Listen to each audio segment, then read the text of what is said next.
Magic Mike. I, s- Yes. I saw the movie. I saw both movies. I didn't see you though. Yeah, I wasn't in there, unfortunately. Well, maybe in the third one. Yeah, there you go. Um, all right. Well, your story is pretty amazing. I read it on Instagram, came across it per accident.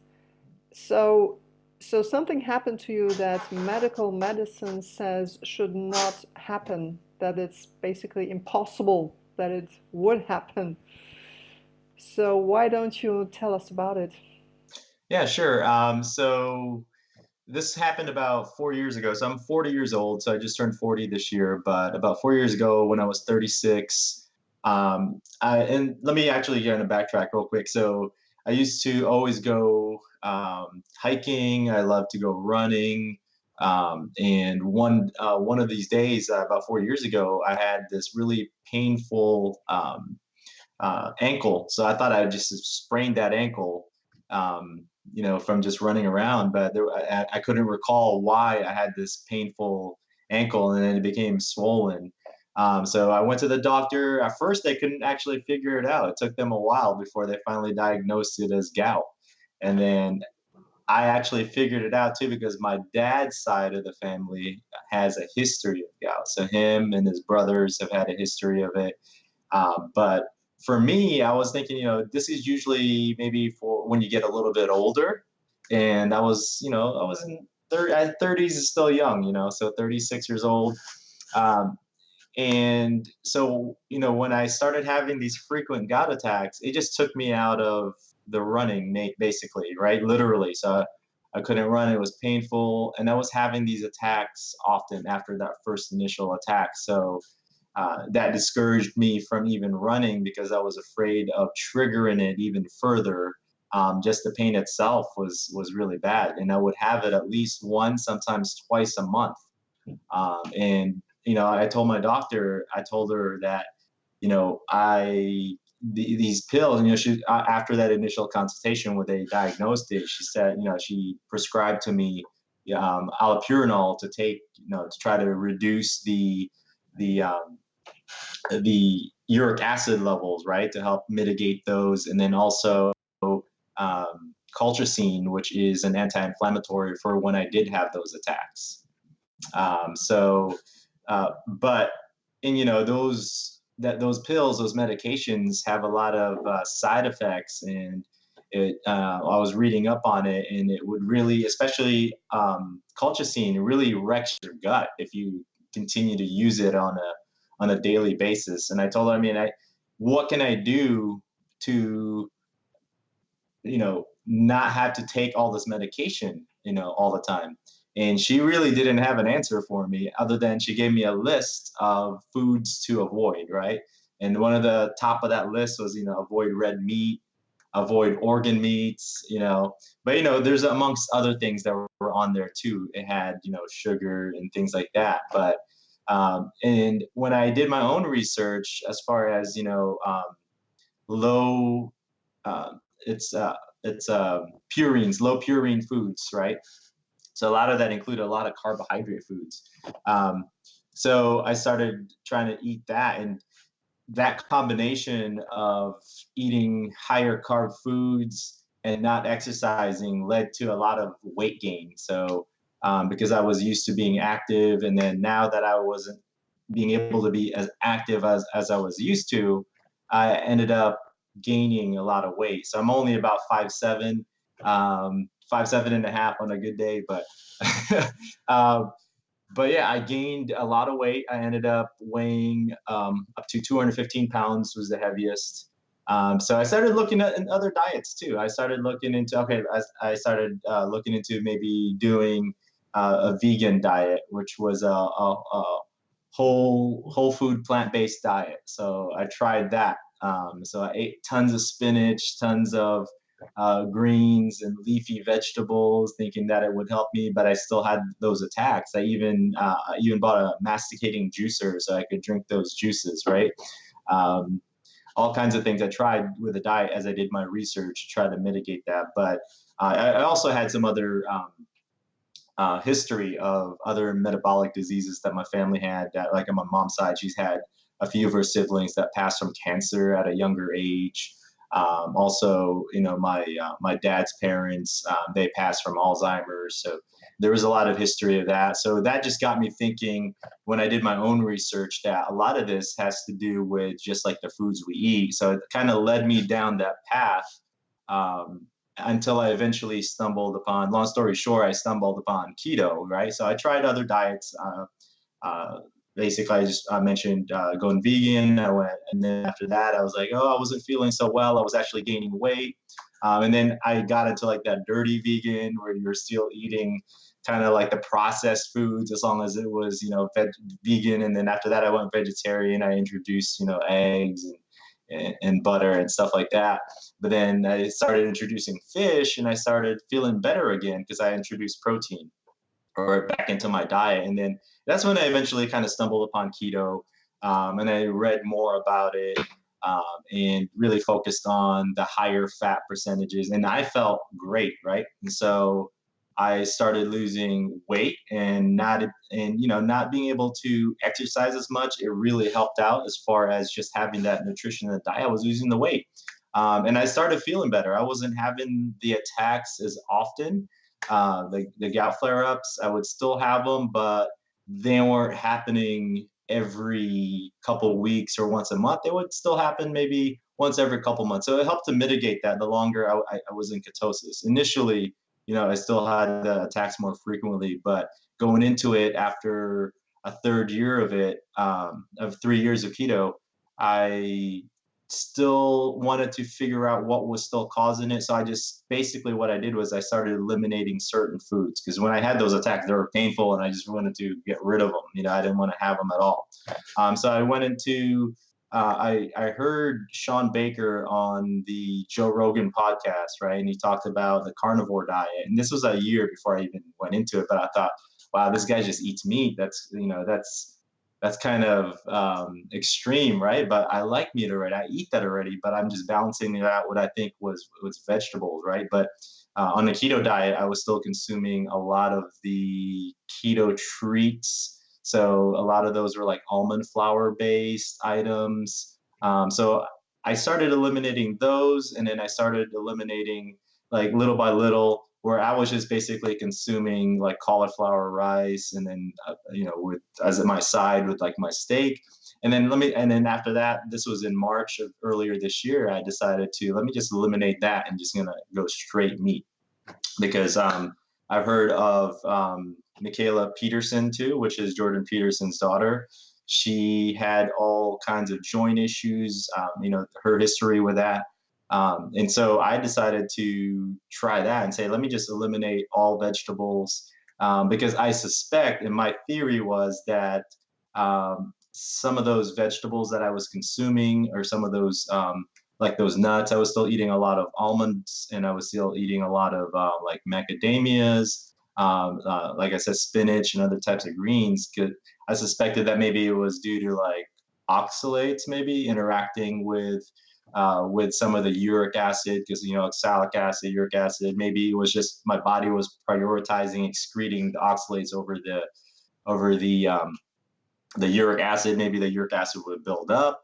It's really hard to tell, obviously, right? Because and that's where I really kind of go down the rabbit hole to where um, with Western medicine, they're more focused on just like one, they're myopic, right? They focus on one specific thing. Maybe it's a uric acid, but it's really in my just like n=1 experiment, I've just noticed that, it's not the one thing, right? So I think what happened with me, my theory with what happened with my journey, my story is that with um, with keto, it kind of helped resolve some of that inflammation that was in my body, right? So once that inflammation was reduced, it basically that kind of helped out with the other things, right? That was triggering those gout attacks. And then when I went full carnivore, what other remaining items that were triggering that? Maybe it was just from the nightshades, or maybe a lot of the anti-nutrients that are found in plants was maybe causing those things. So ever since then, I haven't had like a serious gout flare up since March of this year. And what I mean by that is I did have one slip up, right? Just a couple months ago where I ate brownies, right? My son was having brownies and I ate, I had a little craving for them, had some bad sleep, cortisol levels were up, and I paid for it the next day. My body gave me that instant biofeedback to where I felt those joint pains and I was like, oh, something's coming. Yeah, I was more focused on, I know when those things are happening. So what I did to resolve that, didn't take any medication. I just basically fasted for 48 hours and it resolved itself. So but in a nutshell, I've gone carnivore since March, so I'm going into my 8th month. My joints feel a lot better. I stay more active, and I don't have to worry about when I do my running, when I do my exercise and weight training at the gym. I don't have to be concerned about any of those things triggering my gout like I was before, like in the past. So, This is pretty awesome. But now you said that this started with pain in your pain. The, there's some weird noise coming from you. oh, oh, that was Is my it? chair. Sorry, Oh, it's a okay. little squeaky. Oh, okay. You said that the pain started in your ankle, which is, from what I understand, a little unusual for gout because usually it's in the big toe, right? Did you Yep. also have this, or? Yes, yeah. So that was my first initial one, but I've had other additional gout attacks. So the attacks and the flare-ups actually move through the joints. So it went sometimes it went from my knee, and then it would move down to like the ankle, and then it would move to one of my toes, whether it be the big toe. And from like other research that I've done before in the past, that it usually happens in areas of your joints that have the least amount or minimal amount of circulation, like the colder parts. That's why it happens in like your big toe, most common. But I've had it in predominantly for me, it happened a lot in my ankles and in my knees that I've had it happen before, and I've had it in the bottom of my feet, some weird areas that I've had for those flare ups before in the past. Hmm. Well, on a scale from 0 to 10, with a 0 being no pain at all and 10 being excruciating pain, how was the pain? How bad was it at on your worst days? It was here's I'll tell you a little story. So from my previous work, I had actually won a trip to go to the All-Star game in Washington D.C. Um, and it was the worst timing. It was like a couple days before I was going. I had a gout attack, a gout flare up, and I was like, I'm gonna go to this game, no matter what, because this is a great opportunity because it was all expenses paid and everything like that. And so, I took my family, but I was in so much pain that when we went to the airport, I had to be on a wheelchair. So I brought my crutches with me, and then I was wheeled around in the airport. My son was pushing me on a wheelchair. And then when I went to the game, I wasn't, I didn't want to, I'm kind of stubborn, right? So I was like, I'm still going to try to walk around. I wasn't using like the wheelchair ramp. So I just sat in my wheelchair there and I was hobbling down to the seats that we had, which was, it was in the front of the stadium. But yeah, I mean, that's how bad it was. Like the rest of my family for the rest of that trip, they went around to do the tour, see the sightseeing around Washington D.C. was where this game was held. But I was just stuck in the bedroom in pain because I couldn't even move. I couldn't move. Like even like at night, I would have restless nights of sleep from even prior gout attacks because the best way to describe it is like having little tiny pins and needles just jabbing your joints. That's how painful it is. So to answer your question, I know that was long-winded. It was between 1 to 10. I was at an 11. That's how much the pain was. It was what? It was about how much? Oh, an 11. So Oh, wow.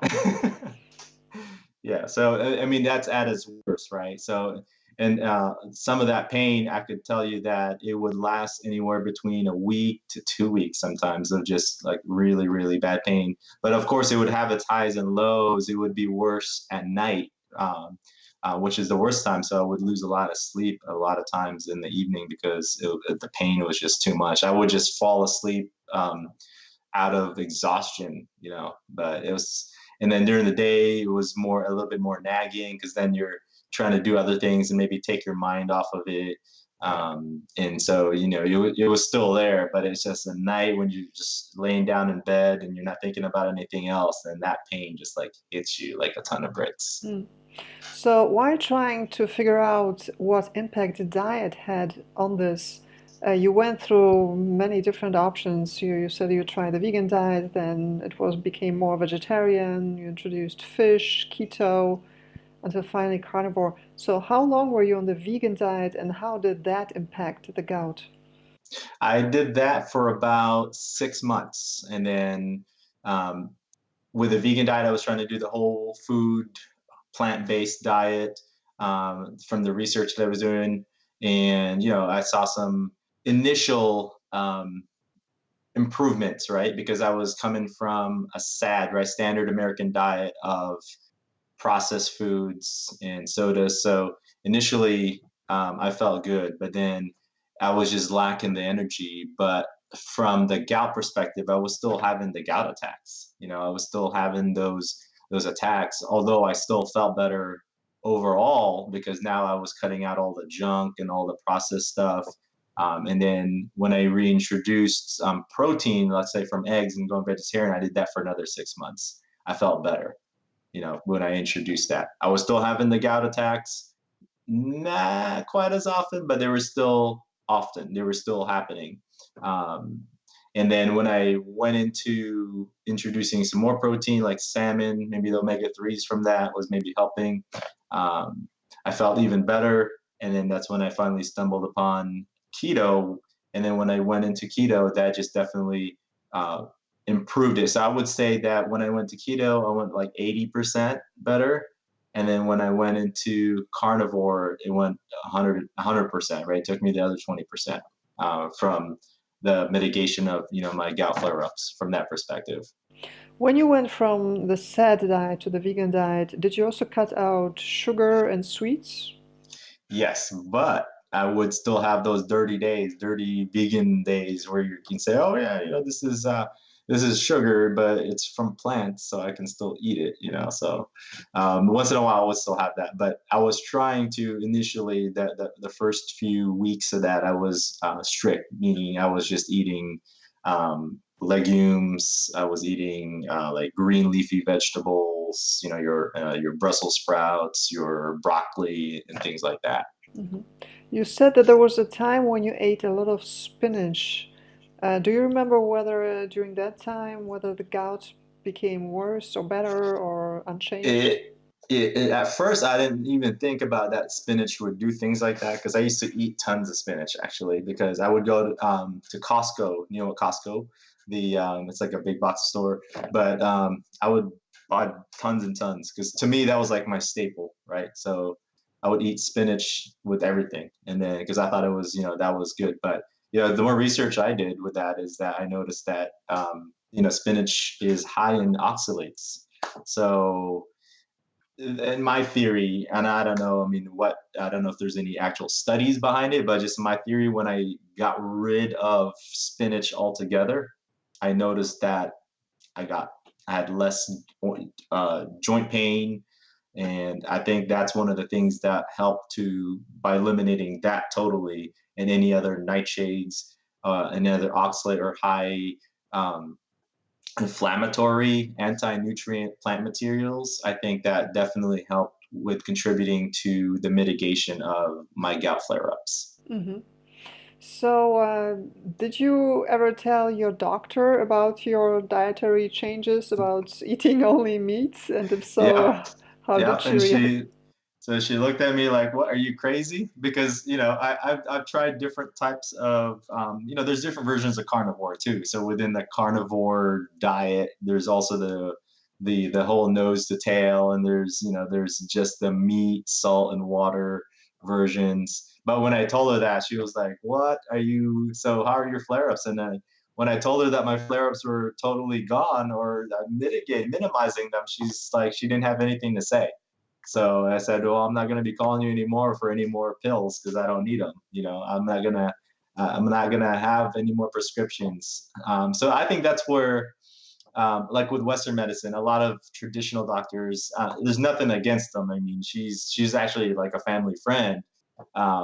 Totally, but I just think that, that mindset sometimes of, nutrition being, um, the root cause to either, have a negative or a positive side effect on, um, your metabolic, diseases or any kind of syndromes that you might have, definitely has a cause for that. So, but, a lot of what most doctors do is they just prescribe you a pill. They just give you a band-aid, right? So they're just treating the symptom and not actually going for the root cause. And for me, it was just important for me to take control of my own health because I was suffering and I didn't want to suffer anymore. And, going to the doctor, with the pills wasn't really helping, like with the culture scene, it would only really help me if I took it at the very onset of any kind of gout flare up. So at the moment I felt like a slight tingle and I took it, it potentially would have helped it out. But once that pain, sometimes when I wake up in the morning when I was having those constant flare ups, it was already too late because it was full on, and taking those wasn't really going to help me. But Um, she was not trying to discourage you from this. She did not tell you, "No, oh my God, what are you doing? Stop." Well, at that point, I mean, I told her, and the proof is in the pudding. Of course, she would recommend not eating them. She told me not to. You should not eat all that meat. But I did otherwise because I was feeling better. So I know she was a doctor, but I know my own body, and I know how I felt, and I was feeling better, and I did what I had to do to make sure I took care of my own health.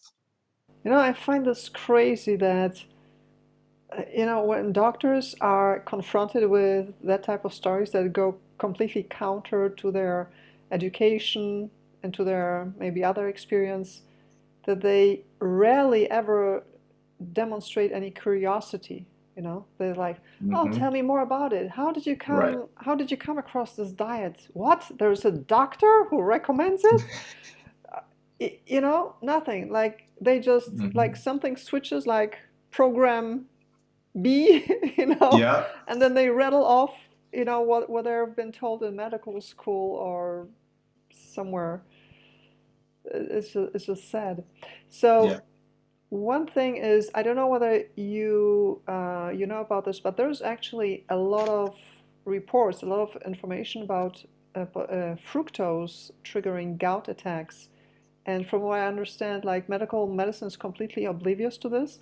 But when you type in fructose and gout, there's like an endless list of like people talking about it, did blog posts and like experiences by people who say yes, every time, and especially citrus fruit seems to have Yeah. an impact there. That especially citrus fruit appears to trigger gout attacks. Has this also been your experience, or have you never eaten much fruit? Or Yes, absolutely. So I used to eat bananas too, because as a runner, you think that bananas are really good because they're high in potassium, but they also have a lot of fructose, right? I wasn't really a big orange eater, but I would drink orange juice every now and then.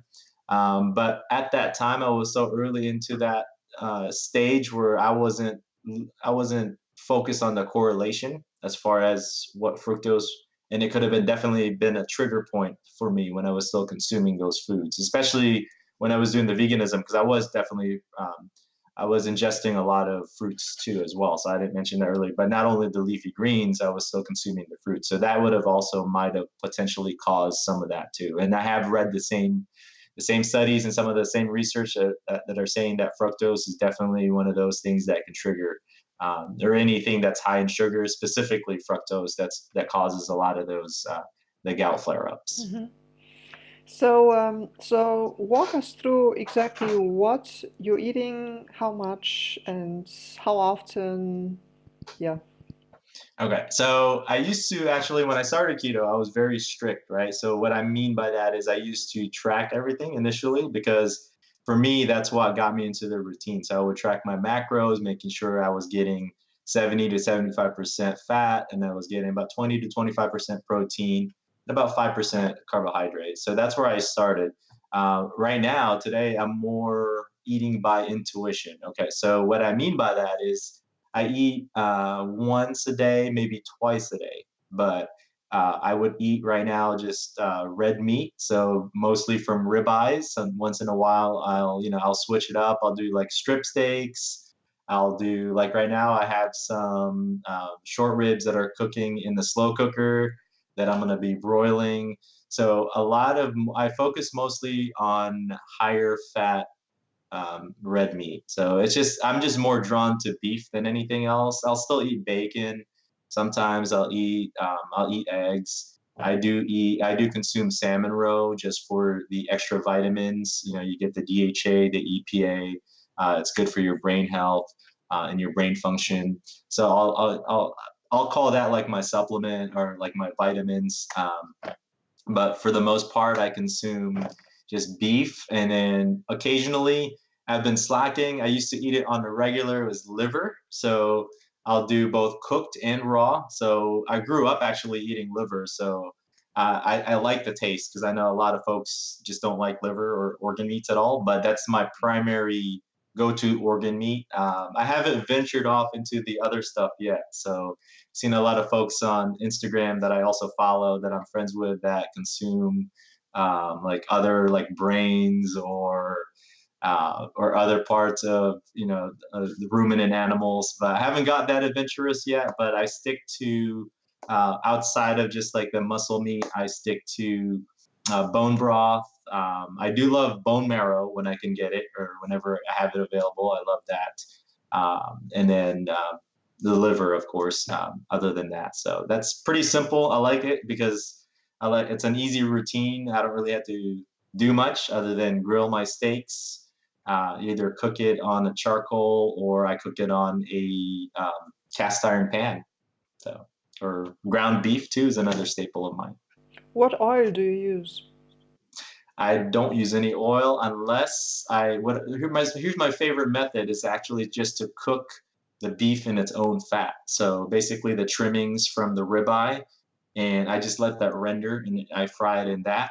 Once in a while, I will use butter. So grass-fed butter, like Kerrygold butter, I'll use that to kind of just make sure that the cast iron pan is has a little bit of butter on there so it doesn't stick. But sometimes, on occasion, I'll use tallow. So when I make my bone broth, it does. I do make tallow and I just store it. But I stay away from any type of industrial seed oils, obviously, like canola oil, vegetable. I don't even touch that stuff because for me, that's from the stuff I've read, that stuff is just pure poison as far as the processing of it. So yeah, as far as oils, I mean, I just try to use oils that from the actual meat itself that I consume. How do you cure your cast iron skillet? Can one do this with the animal fat? Yeah, with tallow, yeah, Yeah, sure can. Yeah. okay. So besides butter, do you eat any other dairy products? I do eat cheese on occasion, but I had to limit myself because cheese does become, for me, I think it has the same effect as almost like sugar sometimes because it's addicting. So if I eat too much dairy, I can sit there and actually eat a whole bunch of cheese. And like with ice cream, sometimes I'll occasionally have a treat. So there's a brand called Rebel that's like my favorite brand for ice cream because it's high fat and it doesn't seem to give me the same stomach issues like if I consume like there's another brand called like like a Halo Top or some of those skim milk products. But if it's higher fat for me, it doesn't have as much deleterious issues on my digestion. But I of course I try to limit it as I treat it as a treat. So it's not something that's in my it's not something in my routine of what I consume on a regular. So it'd be like maybe once or twice a month or something like that. Yeah, but dairy is definitely addictive. Like I've Hmm. noticed this on myself, and Yes. it's so easy to overeat. You just Hmm. keep eating that cheese, although you're not hungry anymore. Yeah. Yeah, It's especially just those they have those crunchy cheese bites, like the moon cheese or any of those crispy. They're almost like crackers. So if sometimes if I'm wanting something that just has a different texture, it's good, but it's definitely easy to overeat those things. yeah, yeah. So So as long as you keep to this diet, you're basically completely free of any gout attacks. Yes, absolutely. As long as I adhere to it and I don't venture off, I'm free. My I don't have any joint pains. And for me, this is something that I'm going to stick with for the rest of my life because it works. I feel great. I've done some blood panels. I need to do more extensive blood panels and markers. And that's something I want to do after I've done this for a year. So I'm 8 months into it now. I kind of regret not doing it initially because now, I'm so far into it that I wanted to do a comparison, but I'm gonna wait until a year after, and then see where my actual complete panel is and where those are, and then maybe I need to make some adjustments from there. But as far as like just overall energy and how I feel, I mean, I have no complaints. What did those tests show? Has there been anything interesting, anything out of normal range?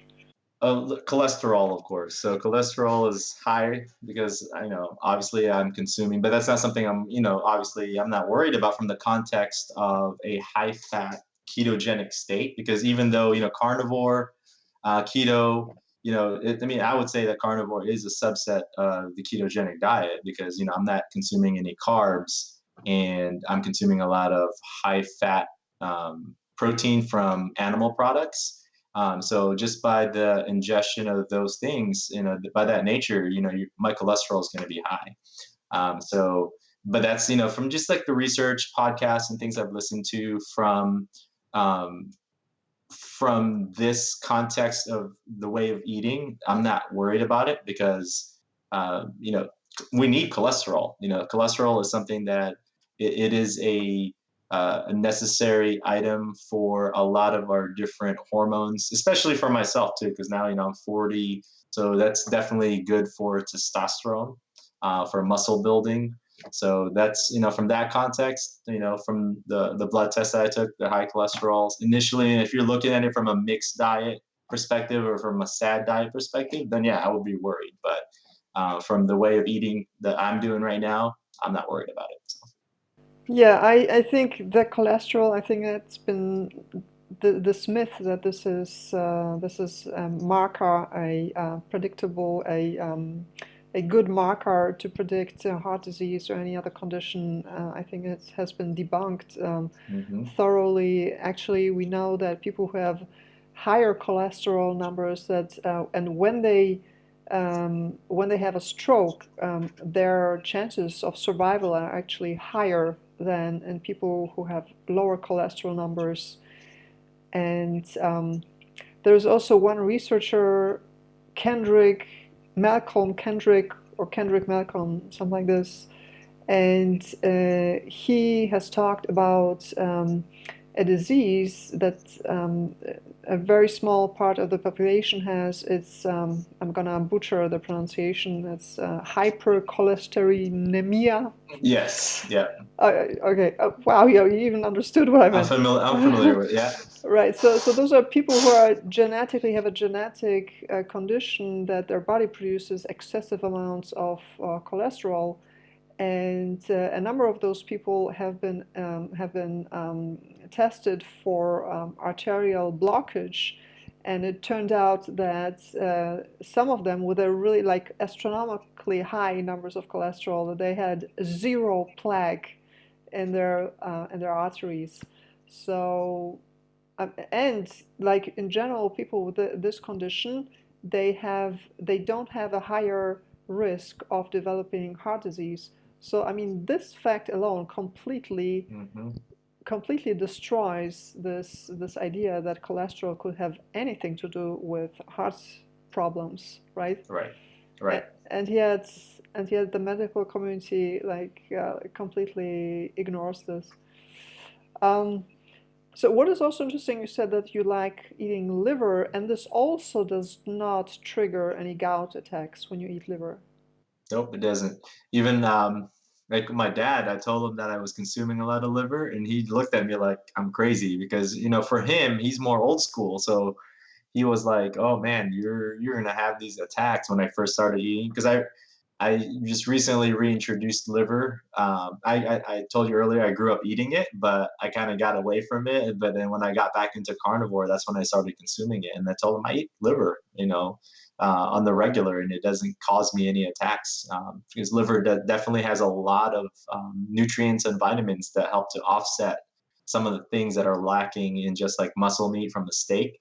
So it just helps to round out that vitamin profile, the nutrient profile, and I think that's also key, just in my theory too, to just being satisfied and being satiated, right? Because if your body craves additional minerals or additional vitamins, sometimes it's going to make you crave other stuff. So I think if I make sure that I'm consuming enough of those nutrients and those vitamins, then I'm not craving as much of the other stuff. Because occasionally, um, I'll crave something sweet, right? And that's why I'll reach out for, like, the ice cream.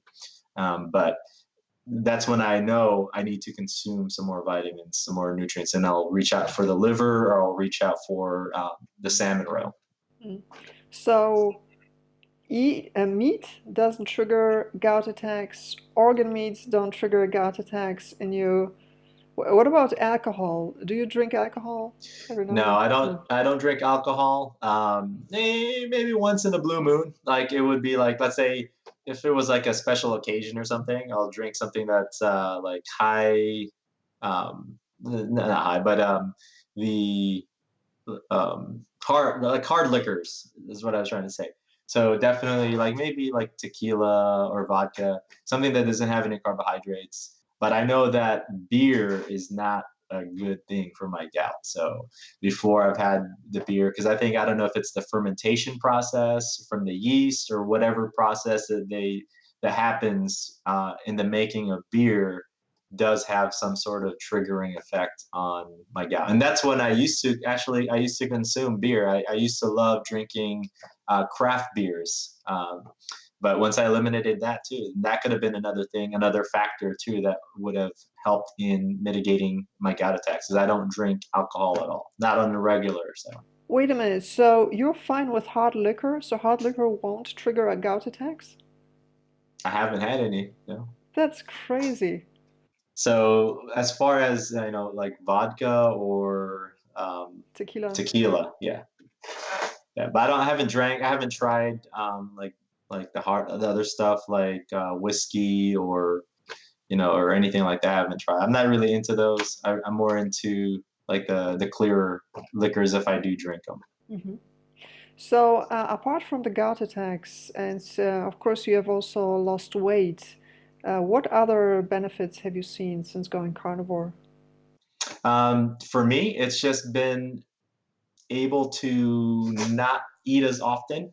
Also eliminating a lot of those cravings. So when I was doing keto, I was still, like I mentioned earlier, I was still consuming a lot of those keto treats, right? So some of those sugar substitutes, like stevia or erythritol or monk fruit, those still caused to trigger me to have some additional cravings where I would overeat certain things. So basically, one of the main benefits just going carnivore is, after the longer I do it, the less cravings I have, even for those kind of things. But occasionally, like I said, I'll still have maybe an ice cream here or two. But one of the main benefits is I don't have to think about eating all those different things all the time, because I think it helped initially. So basically, transitioning into keto, a lot of those substitutes for what I was eating, maybe like on the SAD diet with the keto versions, because now everyone has all these different recipes that are keto friendly.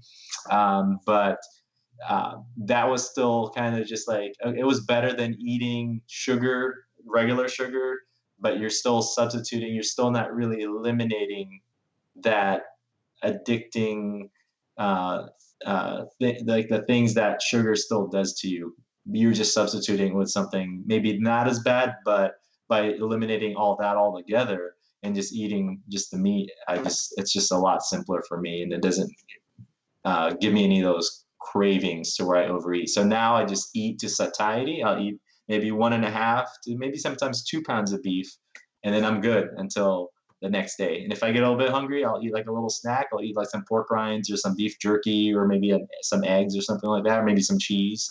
And then I'll have my one big meal. And it just doesn't, it just frees you too. So one of the main things too is it just frees you from having to think about food all the time. So I could be more productive and focus on what I need to do with work or anything like that, or whatever I'm focused on, and just keep going and not think about, oh, well, what am I going to eat? Or, because now, I'm getting hungry. So I just eat usually as far as my routine, I normally don't eat until around between 5 p.m.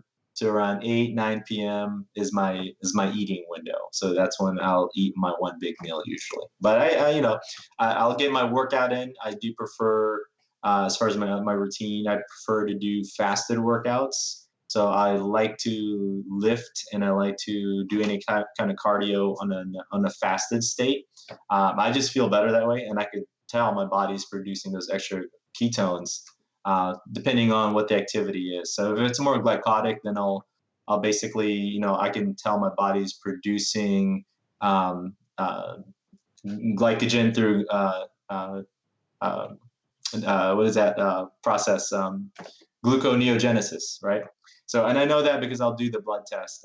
I've done that before in the past where I did experiments, and I have, this one's the keto coach, but I have the keto mojo also, which, and I'll look at my blood glucose. They'll actually spike if I'm doing something that takes more glycogen, like if I'm doing more intense workouts, if I do sprints, or if I do like a harder weight training exercise, then my body will produce its own glucose to kind of help power me through those workouts. But then also my ketones will also be reduced because I'm using that for energy. Mhm. Now, what would you say to those athletes who are afraid that not eating carbohydrates and by going carnivore that they may not be able to build sufficiently enough muscle? Well, it just depends on what your goals are. So, depending on what you want to do. So, initially, from my own experiences going into keto, I lost some of the explosive strength, but my goals were not to be a power lifter or be able to lift heavy amounts of weights. My goal was just to be able to lose body fat and to have more of that athletic and just like that lean build. So I was, for me, it was worth the sacrifice of some of that explosive power for being able to get more leaner and to do the weight and then be more aesthetic, right? So it just really depends on what your goals are. So if your goal is to be a power lifter, then you might need a little bit of carbs. You might need to cycle in some of those carbs, and it just depends on what you want to do. But as far as overall, I mean, with, like I mentioned, with carnivore, your body produces glycogen on its own through gluconeogenesis. So if you're going to do some explosive workouts, like Sean Baker, that guy does a lot of explosive workouts, and all he does is eat meat. So that right there is proof that you could definitely do a lot of those workouts and those exercises, but it just depends on what your goals are. So, and I think everyone's body is different, so you just got to be able to be intuitive and kind of dial in and do trial and error, which is the things that I've went through just to kind of uh, focus and see how your body reacts, because some folks might be able to handle some of those things like sugar or carbs or spinach better than others. Maybe for me it's just not for me, and it's not in the stars for me. So I'm just focusing on what makes me feel good and what makes me be able to do and perform the activities that I like, and be able to optimize and dial it in even further. And now that I've eliminated the main thing that was causing, the stress and those things for me, now it's just more about dialing in and always trying to improve and always trying to still pay attention to, what other things that other nuances that I noticed there too. Yeah, it's really, really amazing. I love those stories, that completely bust medical myths. And it really shows us that, I read recently on Instagram, somebody posted, I'm going to paraphrase, that eating meat is an instinct and eating only plants is a decision. But eating meat is really an instinct. And when we look back, I mean, when we read stories about strong men who had endurance and they're, were just strong, then we automatically associated them with meat, that they were Mm-hmm. hunters and were killing their animals, and right. and Yep. and so this is like, and when you look, for example, at those Paleolithic cave arts, you know, they they did not, those prehistoric humans, they did not paint broccoli and grain and or grass Nope. halms, no, they were painting animals, right? Animals Mm-hmm. which they were hunting and which sustained them. And so Yep. it really took decades of indoctrination by well-educated, brilliant, highly intelligent Ivy League professors to convince us of exactly the opposite, and to like completely divorce us from our instincts and from what is good for us. So that's pretty crazy. Okay, I have one last question. Sure. Okay, what do you think about this climate catastrophe that is upon us, apparently, that is destroying us? And do you feel guilty for basically contributing to the destruction of our planet by eating so much meat? Well, here's my thoughts on that. And this, I'm gonna kind of take. This was a post on Instagram that Sean Baker had shared, and I shared it on my stories too. And I'm gonna paraphrase, and I'm trying to just remember what this was. But this was basically, if you're let's say, if you're on a sad diet, right? So, and then you're taking medication, and maybe you're overweight, or so your carbon footprint is taken up a lot more carbon footprint than a cow or anything, or any of those animals, those ruminant animals, right?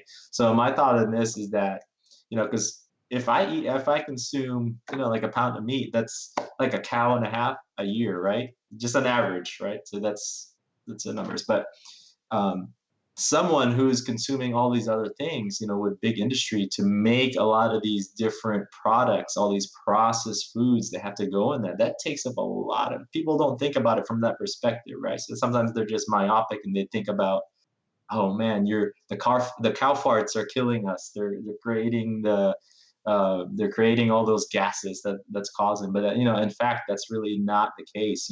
Just there's a documentary that came out. What was that called? But anyway, I don't know if you recall that documentary, but that kind of put that on the map, right, and made people think, and that demonized, the whole industry of agriculture.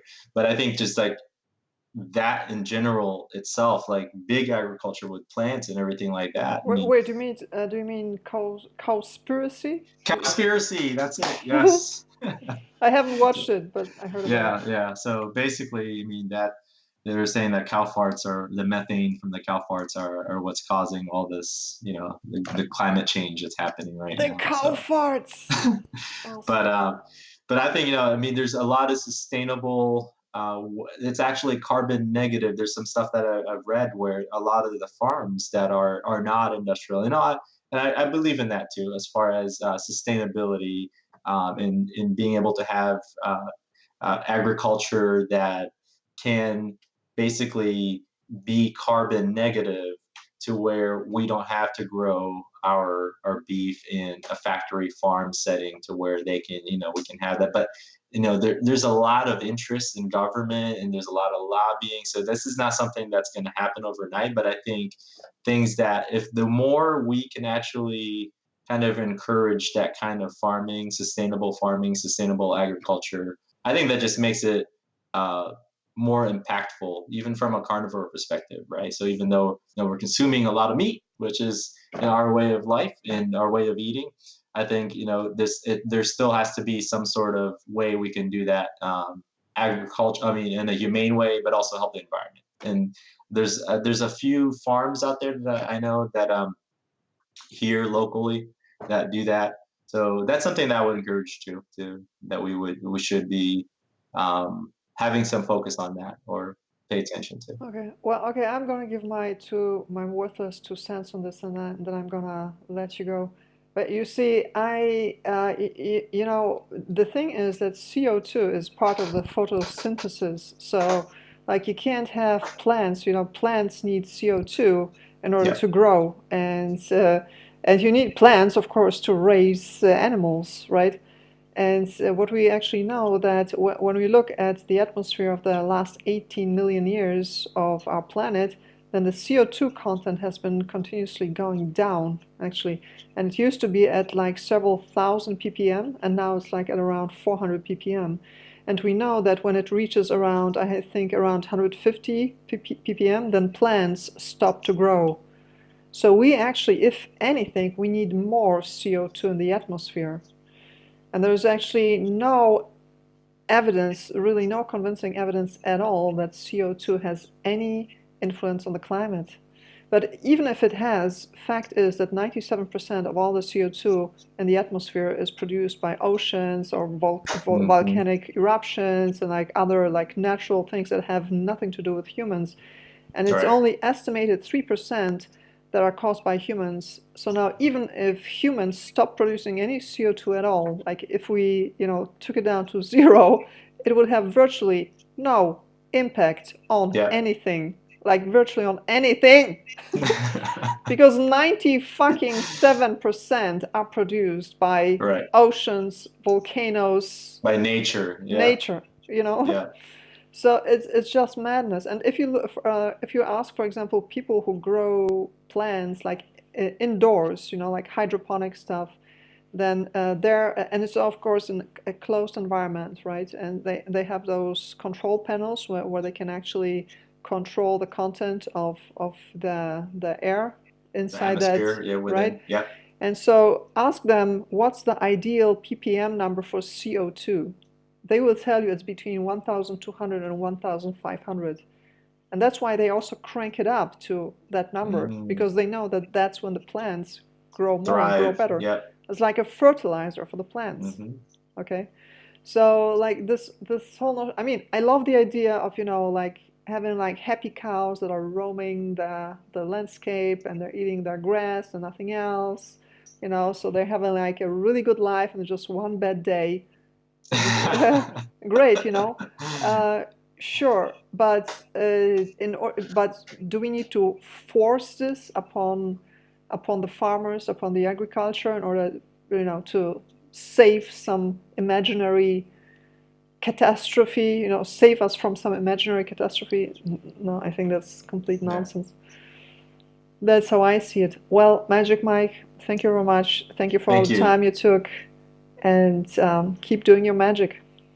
I will. I appreciate it. Thank you so much. All right. So, yeah, thanks again.